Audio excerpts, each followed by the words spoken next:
This broadcast is part of the IC Robots Radio Network. Visit icrobots.com for this and many other nerd/nostalgia-related podcasts. You won't be sorry for long.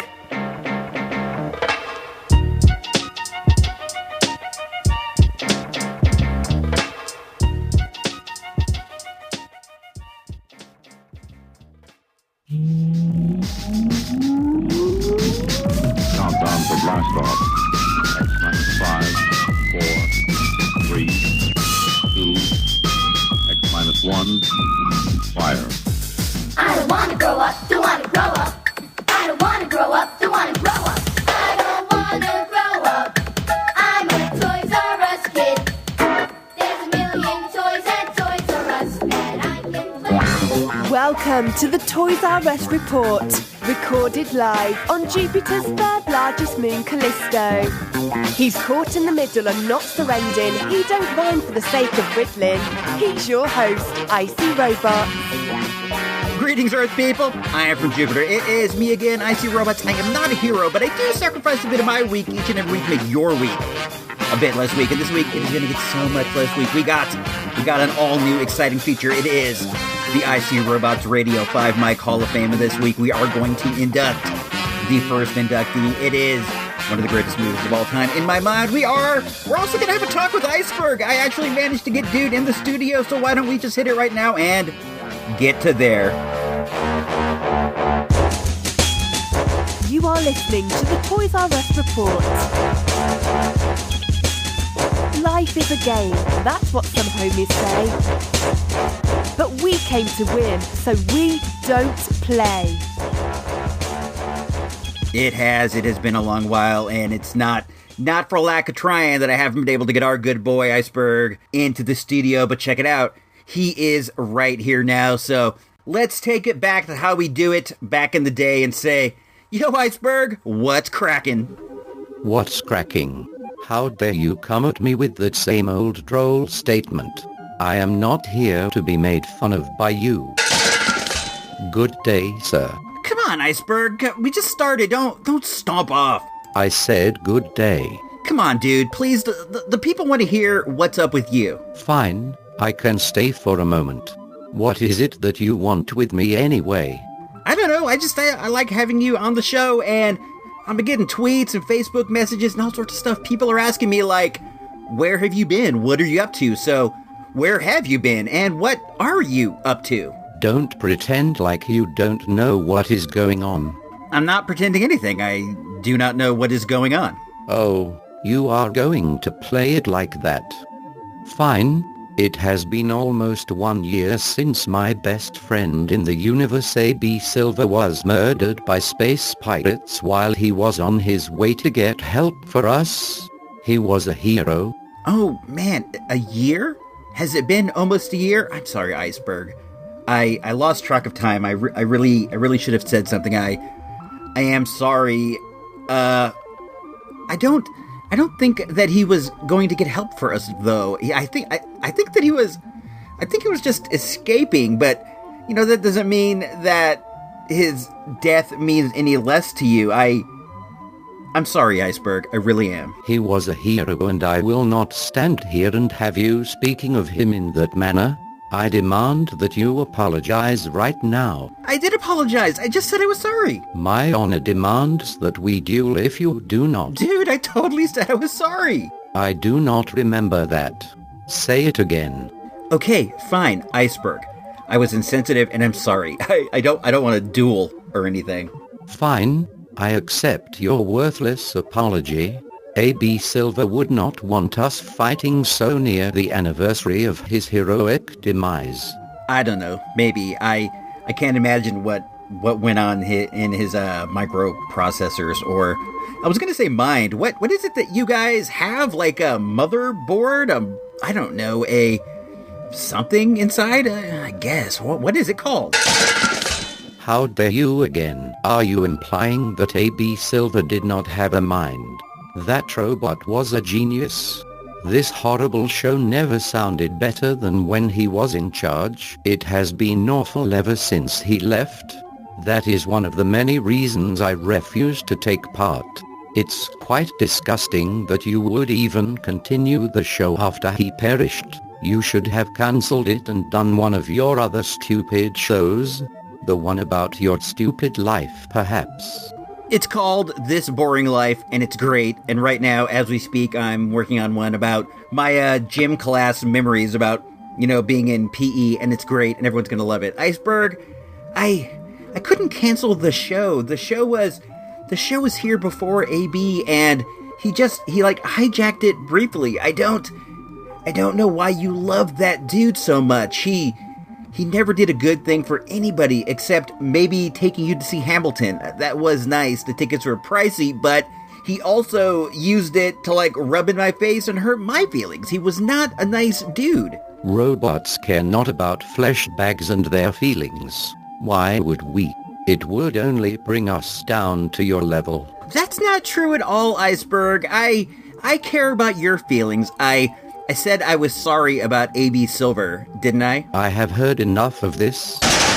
I am going back to the arcade. Your show is the worst and I do not wish to be on it any longer. Good day forever.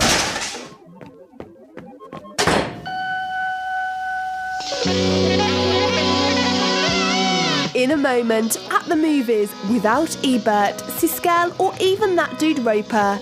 But you got Icy Robot, so that's something, right? It's like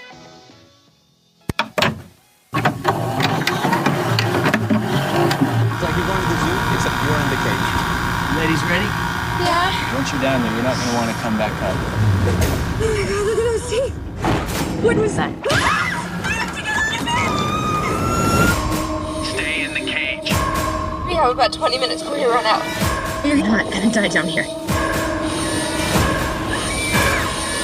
We have to get back up to the top. There are sharks everywhere. 47 meters down. Rated PG-13. Only in theaters June 16th. You are listening to IC Robots Radio.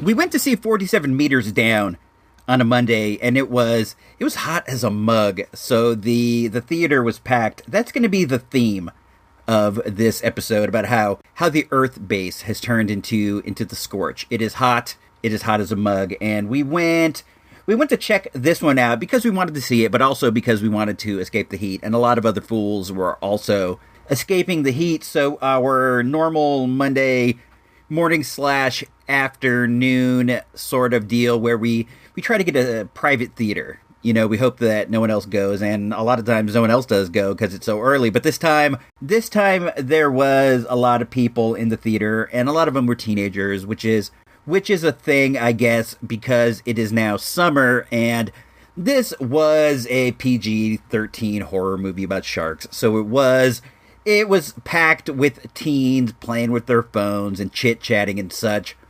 But that's okay. You really have to consider the movie when you think about whether you're going to get upset about people talking. If you're going to see like Dunkirk or The Lost City of Z, you don't want people jibber-jabbing. But if it's like a movie about sharks eating a couple girls, it's not unexpected that there may be teenagers jibber-jabbing. So when you go, or if you go see this, please consider that fact going in. The movie is known as 47 Meters Down, and it stars Mandy Moore, she's like a pop star, she's a singer, and she's on like a popular TV show right now, and also Claire Holt, who I think she's from The Originals, but I'm not sure. It's one of the vampire shows that the old wife watches. Also, Matthew Modine is in it, which is always kind of fun to see the bro. The movie, it runs a really short 89 minutes, which is nice. It jumps right into it. It was directed by Johannes Roberts, and it was also written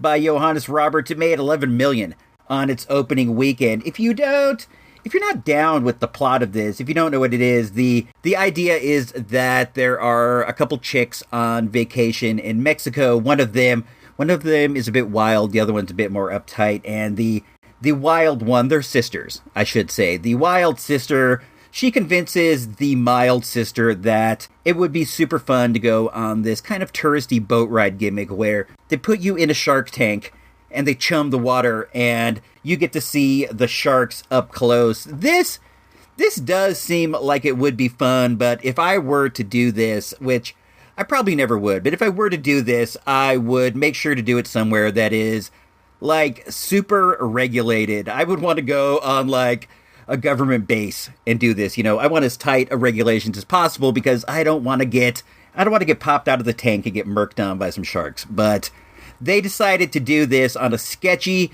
tourist boat in Mexico that was captained by a ultra sketchy Matthew Modine, and of course, the unexpected happens, and they get sunk down to the bottom of the briny depths where they're surrounded by sharks. Sharks are scary. Sharks have been scary since the days of Jaws, and this movie does have some scary shark scenes. There are some jump scares. The old wife was terrified in this movie. She was jumping out of her seat and yelping like the dog does when it's, dreaming at night, but I didn't think that it was ultra scary. I did enjoy it. I had a good time, but it didn't work as much of a scary movie as Jaws. It wasn't even as fun as last year's big shark movie, The Shallows, which had the greatest of all special effects a movie can have, that being, Blake Lively was in a bikini the whole time. This movie takes place underwater. They're stuck down in the cage. Underwater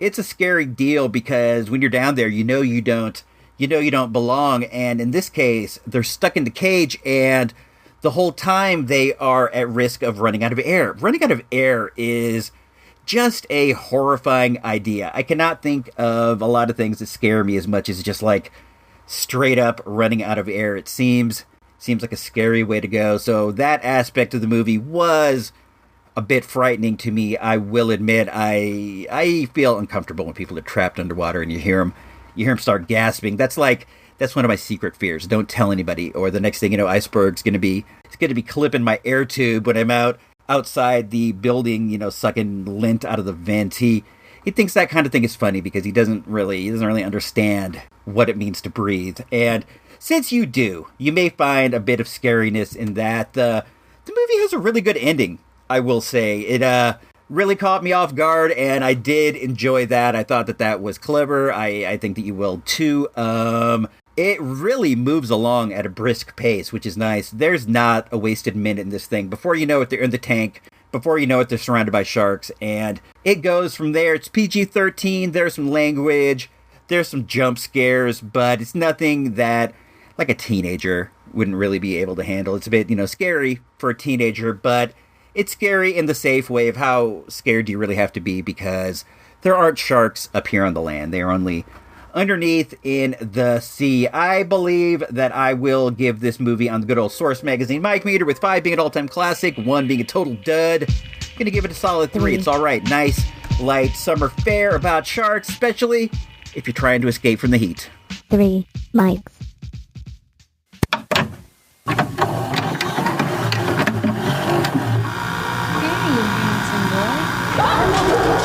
You think I'm afraid of you? Rex, lay down. For anyone who's ever loved a dog, We're shipping out tomorrow. We're so not ready for this. comes a story Found something! You just saved a bunch of lives. of a bond You wait to get to Iraq to find your inner puppy. tested by war. That dog saved my life. He's not your dog. He's a Marine Corps dog. I've got to bring him home. Megan Levy, rated PG-13, now playing. Megan Levy was the second movie that we saw to escape the heat. This day, it was, and I'm not even exaggerating, it was roughly 110 degrees here in Santa Rosa, that is shocking. There have been very few days in the history of our town that have gone over 100. I am not kidding. We have a very mellow climate. It gets in the 90s during the peak days of summer, but it very seldom goes up into the hundreds, and we are ill-equipped for it. I only know a couple people in the whole town that have air conditioning, and they are older folks who have it because, they are less happy with inclement weather, and they may need it for, medical reasons or whatever. It's not that common. So when something like this happens, it's a devastating moment, and I knew not what to do. So I turned to where I usually turn in time of needs. That's the movies. And I'm just like,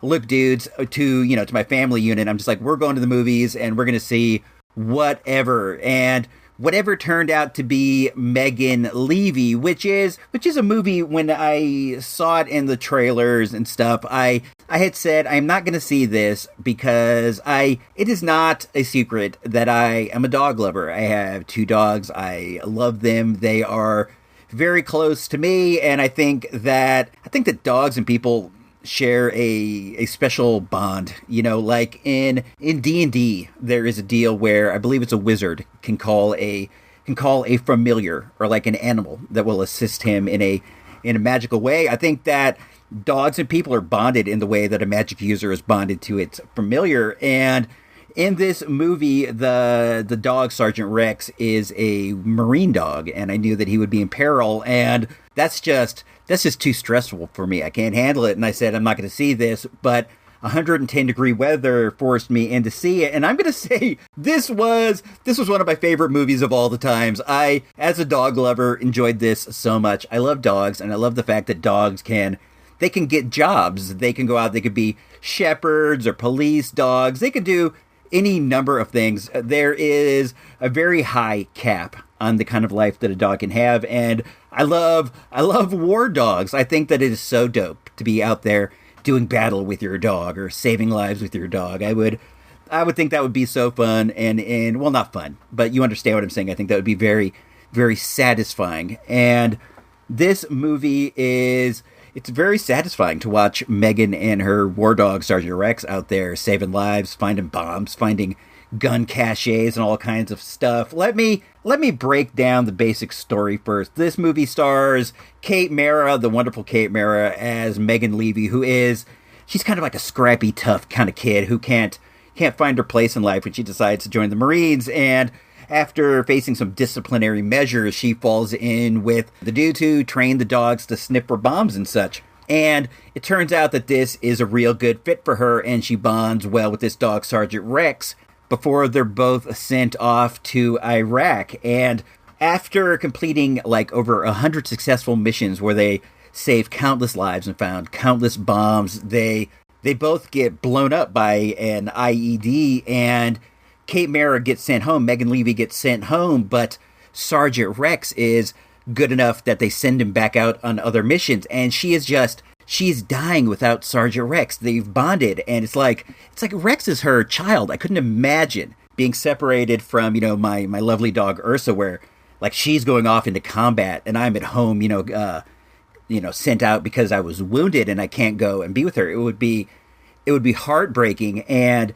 Megan Levy goes and she does everything that she can do to try to get Sergeant Rex released into her custody. And it is an incredibly moving story, especially if you're a dog lover. There is dog peril, which I do find upsetting, but Sergeant Rex is a war hero, and he had to put himself on the line, and you have to see through that to get the beauty of the story. If you're a dog lover, you are going to love this movie a lot. The only downside is that it is a bit long. It comes in just under 2 hours. Let's hop on over and see the particulars. It runs for 116 minutes. It's just under 2 hours, which was a bit long. They could have removed some of the scenes of Kate Mara in emotional turmoil. That wouldn't have bothered me in the least. It made $8 million on its opening weekend. This showing we went to, because of the heat, was jam-packed. There was hardly a seat in the place. On the good old tomato meters, it's right now at 85 tomatoes with the peeps and 82 with the critics. It would be hard not to like this movie. It has Kate Mara, like I said, Tom Felton, who you might know from The Flash and from Harry Potter. I think he's Malfoy. He's pretty good on The Flash. I like this guy. The Harry Potter kids have all gone off, and they have like satisfying second acts, and I really do appreciate that. Also, Common, the rapper Common Sense, is in it.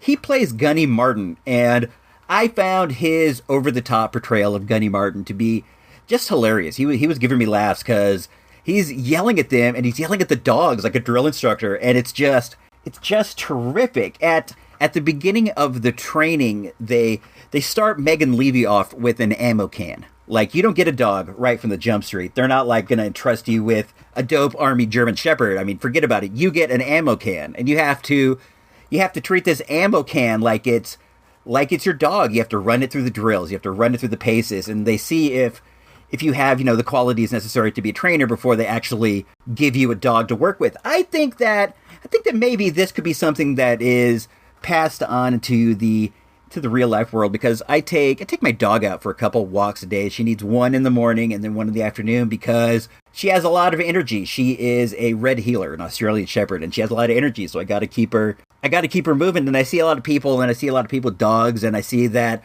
a lot of people don't know how to treat a dog. They don't know what they're doing, and you do learn by practice, but it might be a wise move if the shelters made it so you had to drag a can around for a few weeks before you got a dog. But that might turn people off from getting shelter dogs, and that might force them to turn to like puppy mills, which is whack. I don't know, but there should be some kind of a dog training program. Like maybe you come in and you work with the dog under the guidance of the people at the shelter before they turn it over to you. I don't know. Let's see.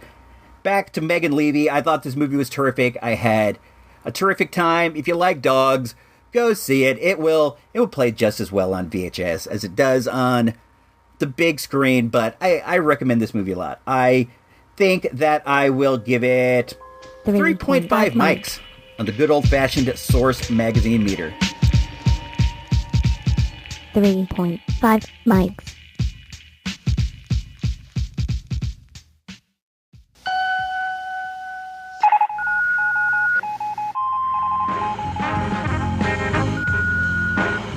No more than a few times a generation, a film proves through the power of repeat viewings that it has stood the difficult test of time and become a time-honoured legend.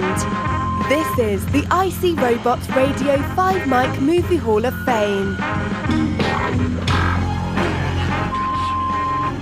I see a lot of movies. I go to the movies a lot, and I enjoy rating movies. I use the Source magazine meter, wherein which a 1 is a dud and a 5 is a classic, and very seldom, if ever, do I leave a movie and go, that movie is a 5-mic classic. It takes repeat viewings and repeat watchings and observations before you can give a movie that coveted 5 mics, at least in my experience.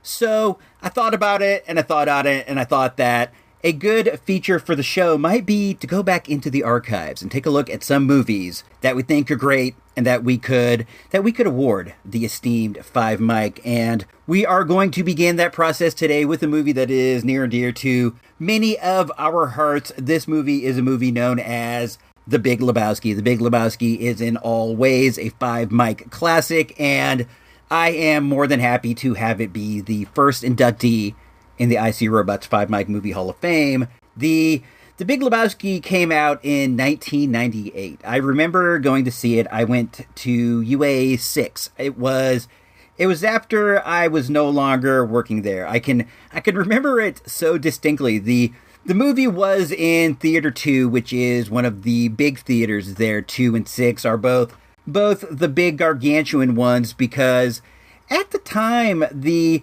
Coen brothers were red hot, and they were coming off of Fargo, which that movie hit with like 7 Academy Award nominations, including Best Picture, and it really put the Coens up there as auteurs to be respected, and I did respect them. I was way into them, and I was more than looking forward to this movie, and when I left seeing it that day, I was like, this movie is really great. I believe at the time I would have given it like 4 mics, because the aesthetics hit me in a lot of ways. I was a bowling enthusiast, and all the bowling in the movie really spoke to me, and just the way that the dude lived his life at the time was somewhat similar to what my life was like. I wasn't really like full-time working, I was like hanging and clanging at the video store, just sort of goofing around and loafing around, and the dude and mine lifestyle was somewhat copacetic. We both had the loafing,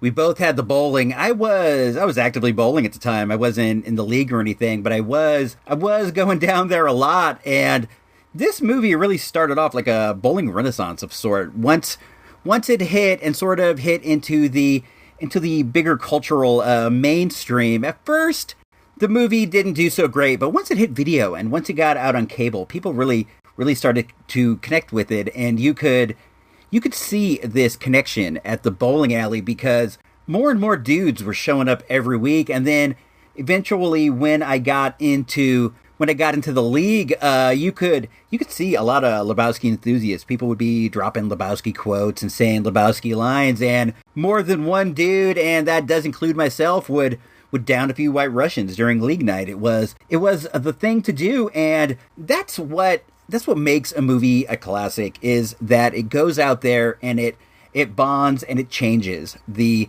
bigger cultural mainstream. And to a degree, Lebowski really had this effect on people. The movie, it just worked on so many different levels. Let's hop on over to Wikipedia. I already got it. I got it booted up, so we don't have to look too hard or too long, or even dial up the AOL. I got it pre-dialed. I'm cool like that.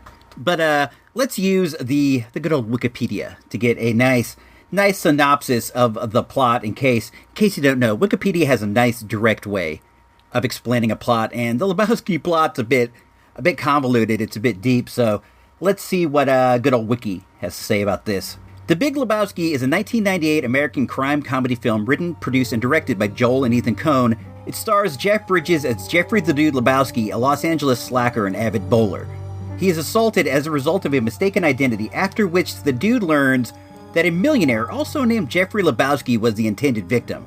The millionaire Lebowski's trophy wife is kidnapped, and he commissions the dude to deliver the ransom to secure her release. But the plan goes awry when the dude's friend Walter Sobchak, played by John Goodman, schemes to keep the ransom money. The movie also features Julianne Moore, Steve Buscemi, Dave Huddleston, John Turturro, Philip Seymour Hoffman, Sam Elliott, Tara Reid, and Flea in supporting roles. That description, while 100% accurate, doesn't do justice to show you how deep and twisted this movie is. And when I say twisted, I don't mean twisted like 8mm, like that movie 8mm with Nicolas Cage. It's twisted in the fact that the story goes this way, and then it goes one way. It works as a legitimate detective film. It works as a legitimate comedy. It works as a stoner flick. It works on many levels. There is actually a mystery, and it does play out, and it all does make sense, and that raises the movie up from just being, a silly kind of thing into the script level of like a Dave Mamet or somebody of that sort. This is almost a legitimate film noir type detective film. The dude is as good a detective as, I don't know, you name somebody who is a detective. Sam Spade, Mike Hammer, I don't know, any of those guys. The dude as a detective character works almost as well with, of course, Walter as his sidekick. I do know that nothing about it indicates... Yeah, the nail polish, Walter. Fine, dude. As if it's impossible to get some nail polish applied to someone else's toe. Someone else? You want a toe? I can get you a toe. Believe me. There are ways, dude. You don't want to know about it, believe me. Yeah, but Walter... Hell, I can get you a toe by 3 o'clock this afternoon with nail polish. Fucking amateur.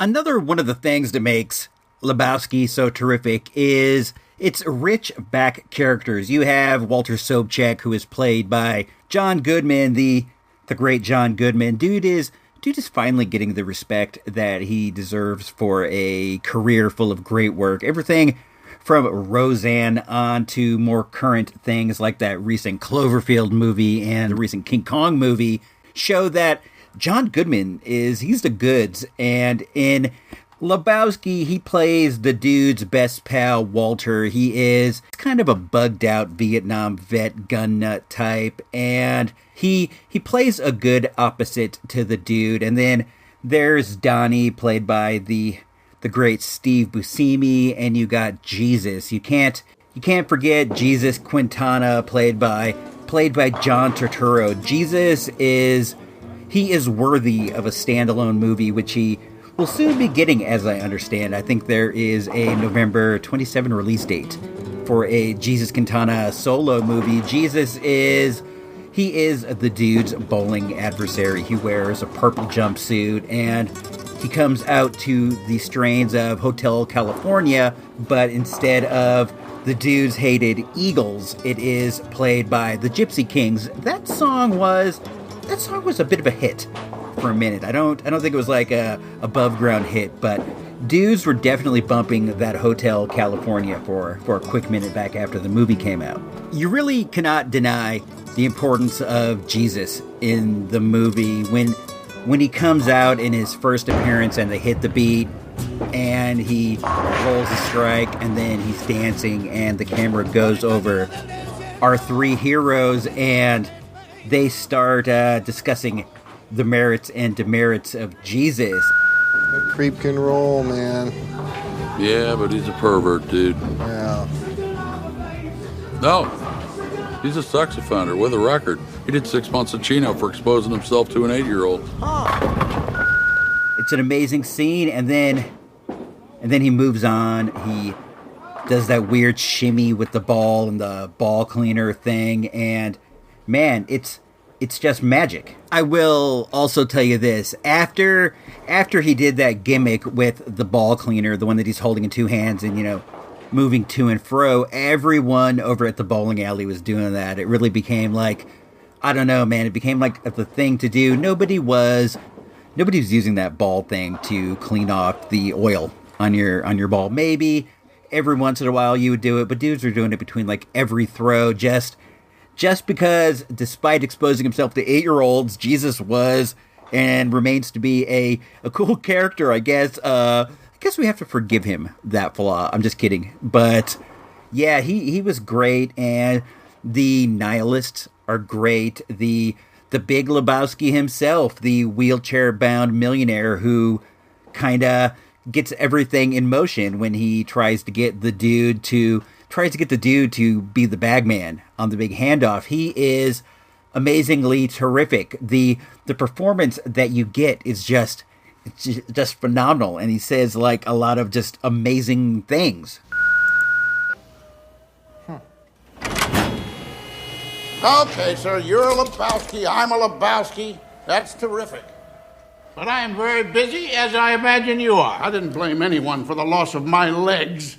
Some Chinaman took them from me in Korea, but I went out and achieved anyway. I cannot solve your problem, sir. Only you can. Your revolution is over, Mr. Lebowski. Condolences. The bum's lost. My advice to you is to do what your parents did. Get a job, sir. The bums will always lose. Do you hear me, Lebowski? That was, of course, the legendary David Huddleston as the Big Lebowski. Dave Huddleston passed away last year at the age of 85. That was sad, but at least we have this amazing performance as the Big Lebowski to remember him by. The Lebowski is just an important movie, not just on an artistic level, but on a philosophical lesson. A lot of the things that they talk about and a lot of the things that they touch upon have a very deep meaning, and just the way that the dude goes about himself and goes about his life and he goes about dealing with things. It's really affected a lot of people. As I understand it, there is a philosophy known as Dudism, which is a lot like Buddhism, with a lot of the mysticism pulled away, and it's just sort of a bare bones philosophy that kind of prefers happiness over achievement. And of course, this isn't a complete life philosophy, because you need money for rent and food and stuff, and you see the dude is writing checks for half and half, and that he can't pay his rent, so you can't take it all the way, but you can take it to a degree where, hey, maybe sometimes you're going to have a bit of fun, and maybe sometimes you're going to just relax on stressing yourself about how much you've achieved that day or how much you've achieved in life, because, hey, eventually we're all going to be in the dirt, and unless we achieve like worldwide level status, our achievements are all going to be forgotten to the wayside. So why not just have a bit of fun every once in a while? And another philosophy that I got from the movie, and one that I do use in my life all the time, is something that Walter says to the dude a couple times in the movie. And the flick has, of course, the the liberal use of the F word. And since we use a different F word around here, and that word is family friendly, we're not going to be able to give you like an exact quote, but what he more or less says to the dude is, forget it, dude. Let's go bowling. And this is something I try to apply to my life all the time, because what Walter is saying to the dude is, sometimes in life things are going to come that are completely out of our control, and we can either spend time sitting and fretting about them, which is what we do tend to do, or you can just kind of compartmentalize it, put it in the back of your head, and just move on with your deal and go bowling. And there have been many, many, many times where I'm waiting for something, or some important thing is going on, and I need to know the results, or just whatever, and you have to realize that the situation is out of your control, and the best thing that you can do is just go bowling, and I'll try to remember that. And this has saved me a lot of stress over the years. I mean that. I tend to fret, and the fact of the matter is, fretting is a useless endeavor in all ways, and I'll tell myself, hey man, forget it, let's go bowling. There is a lot to be said for going out of your way to be a more easygoing, more go-with-the-flow type person like the dude. Stress is a killer. It really is. And you can say what you want to say about the dude, but the dude does have a very good handle on controlling his stress. He does feel some, and there are times when, Walter has to step in and go, forget it, dude, let's go bowling. But every time he does accept the advice, and while he doesn't always put in the best effort to go to the bowling, he is definitely one step ahead just for even giving it a shot. The movie it's philosophical gold, and next time you go through and you watch it, just kind of dig in there and go online and look up dudism and its tenets, and you'll see that there is actually a lot of interesting things that you can learn from what is, essentially like a, comical faith. But hey man, there is gold in everything. Take a listen to some of these episodes of Real Wisdom that I've put out, and you'll see, man, you can gain wisdom from many sources. I'm very happy to have The Big Lebowski as the first inductee into the 5 Mic Hall of Fame. It's not my favorite movie. It is definitely one of my favorite movies, but I think that it is essentially a flawless film. There is very little that you can nitpick about this movie. It is incredibly well written. It works as a mystery. It works as a comedy. It has great characters and great acting. The characters are memorable, and the movie itself really just kind of claws its way into your heart. And I am just happy to have The Big Lebowski as the first inductee into the IC Robots Radio 5 Mic Movie Hall of Fame. So why don't we all go out there, get ourselves a White Russian, kick back, do some dude-jitsu on your rug, and let's just try to take it a little bit easier.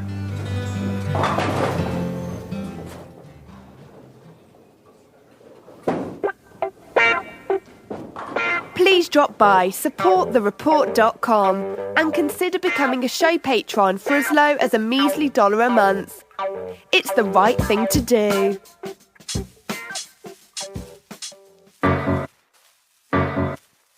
You've made it this far. It's time. The final segment. The IC Robots Radio Pop Culture / Toy News / Other Boring Stuff Informational Moment. Alrighty, tighty whitey, we're back for the final segment of the show where we talk about this and that and things and such. And we just had Father's Day, and I haven't been able to touch base since then. I got a couple really great Father's Day gifts that I am super excited about. One of them is a first print copy of the Dungeons and Dragons book, Deities and Demigods. This was my favorite D&D book of all the times. I spent way more of my time reading D&D books than I did actually playing D&D. I think I've only played a few times in my life, and it was never like super fun. We couldn't really get like a campaign going because that kind of thing. It's just, it is not for kids. The involvement is too heavy, and we could never really get it going. And I spent a lot of time studying, and deities and demigods was my absolute favorite of all the books. This is the one that deals with gods, the gods and myths of various religions, and I really enjoyed that the writers and creators of Dungeons & Dragons went out there and they tried to quantify the power of a god. It turns out that most gods have abilities in the high 20s. Well, the mid-20s, like 25 strength, 25 agility, 25 dexterity, things like that. So, I don't know. It was neat also to see, like, the powers that they have. Like, you could find out that Zeus's lightning bolts, for example, would do, like, 4d10 damage with no kind of modifiers on your side. I like this book. I like it a lot, and I like that they cover everything from, American Indian gods to Greek gods to the Norse gods, all the way through, like, the stainless steel rat and other fictional universes. This was something that I spent a lot of time with. I have this really severe knowledge of mythology just from studying this book all the time. I would spend many, like a sweaty summer Saturday sitting around reading deities and demigods just because I didn't have anything else to do, because I was sometimes what was known as a doofus. But I also got the movie novelization of Flash Gordon, which is one that I have wanted a long time. I've always felt like I should be able to find this at the flea market, or I should be able to find this at the thrift store, but I never have, and I never wanted to take the plunge and get it on eBay, just because I always felt like I need to find this in the wild. But the wife was sick of hearing me whine about never finding it, so she grabbed it for me, and I got that, and I got some recent additions to my movie novelization collection in a place I would never expect, and that place is known as the Dollar Tree. I picked up a novel of Dawn of the Planet of the Apes, as well as the recent Godzilla movie there for $1 each. I was pretty stoked. I might actually read the Godzilla book, because it says that it has some, like, prequel information. I am a bit interested in this movie Godzilla universe, and I understand the next one's gonna have, like, Mothra and Ghidorah and all this stuff, so that should be cool. I may actually take the plunge and read this one. I don't know. I mean, what else do I have but time, is how it feels sometimes. Oh, hey, this is really great. The old wife went to high school with this guy named Hugo Armstrong, and they were really tight friends. They had, like, her clique. There was this guy Greg and Brent and all these gals, Krisha, that she used to hang out with. And this guy Hugo, he had the dream of making it big in Hollywood. He was like a drama guy and all this stuff. His mom owned a costume shop down in our Railroad Square district. This guy's cool. He's a nice guy. I've met him a few times. He came to our wedding. They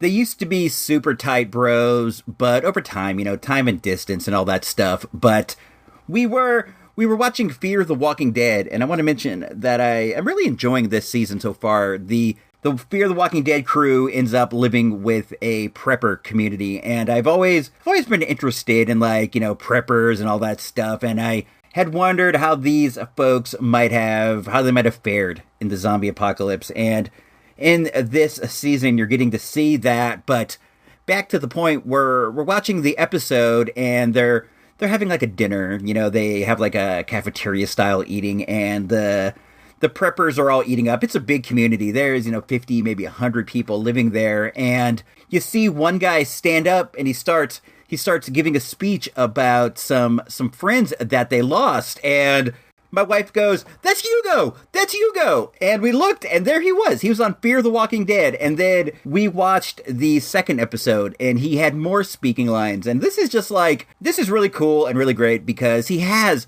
had some successes. He's been in some small indie movies. He's won a couple awards. He's done some plays. He had a reoccurring character on NCIS. He was like what do they call it? He was the internal affairs guy, and he would pop up every once in a while, and it was always fun to see him. It's fun to see somebody that you've seen in real life on TV, and this was the first time he's popped up on a show that we already watch, and it's really neat because we have no idea where his character's going. They've gone and they made a point in establishing that he is a somebody because he's already spoken more than one time. So I don't know. The Walking Dead has this. They kind of have this formula of introducing back characters that then turn out to be evil and twisted. So who knows? Maybe our dude Hugo is going to turn out to be evil and twisted. Maybe our guy Hugo is going to get bit and turned into a zombie. That would be kind of fun too. But I'm very happy for his success. It's always neat to see somebody that you know make it and live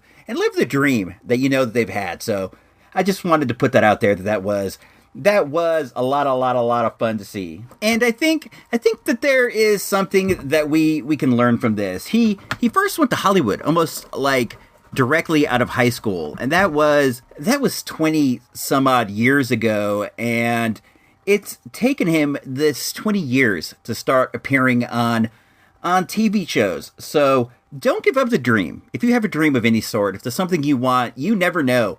It only takes like one door to open and then you start having success. It only takes one thing to turn and then you start having success. Let's all look at Hugo Armstrong, and we're going to see how he's now on Fear the Walking Dead and say it is never too late to give up hope. I respect how bro, he's been hanging and clanging out there for 20 plus years now, and now it's all paying off. So let's give a big thumbs up to our man. What else is going on? I have opened up a merch store. It's been too long. I've been wanting to do that. I have a bunch of cool designs for stickers. That's mainly what it is. I see that people do want to help out the show, but Patreon doesn't seem like it's their thing. They maybe they want to get something, material in their hands. And I definitely appreciate that. Buying merch is one way that you can definitely support people you like. So I went over to Redbubble and I opened up a store. You can find it at redbubble.com/people/IC Robots, or even easier, you can go to icrobots.com and just scroll down the bar on the right, and it's right there. We got a ton of fun stickers. We have an IC Robots radio t-shirt that you can get. We have a Mr. Sensational Gino Vega podcast t-shirt on the way. This one is going to be designed by our good pal Tapes from the Crypt over on Twitter. He's generous enough to help us out with graphics every once in a while, and I appreciate that from the bottom of my heart. I really do mean that. So hop on over there on Twitter. That's at CryptVault, and give him a follow. He's a solid bro. I got to give him that. And he's recently married, so let's give him another big congratulations on that. Good stuff all around. So make sure to hop on over to the IC Robots Radio Superstore. You can get a sticker. You can get a shirt. You can get we got a coffee mug. There is a lot of fun stuff. The best way to get over there is icrobots.com. Scroll down the bar. You can't miss it. It says merch store. What else is popping off? Not a whole heck of a lot, really. Let's get on up out of here. What is the schedule for the next couple weeks? We're gonna be taking a trip, hitting the road, going to do a lot of fun things. But don't worry, I'm not going to leave you high and dry. Next week, we're going to have an audio handbook of the Marvel Universe in the place of this show. It is a super fun one. It's about the Taskmaster, the man with photographic reflexes. And then the week after that, we're going to have a This Boring Life, where I talk about gym class. I talk about what it was like in elementary school, what it was like in middle school, what it was like being pegged as a poor athlete when you had solid fundamentals like myself. The games we played, the things we did, stories, whatever. There's a bunch of fun songs. This is truly a neat episode, and it's going to be coming out the week after that. And then after that, we'll be back with a super fun Toys R Us report, where we will talk about the trip. We'll talk about where we went, what we did, what we saw, all kinds of cool things like that. Keep your ears peeled for the latest Geek Fest rant. I know that's on the way, and I don't know, man. That is about it. Make sure to check us out on Twitter. That's at ICRobots. On Instagram, also at ICRobots. Facebook.com/ICRobots. ICRobots.com for all the latest, greatest IC Robots radio news. So I guess it's time. It's time to say it. If you don't know, now you know.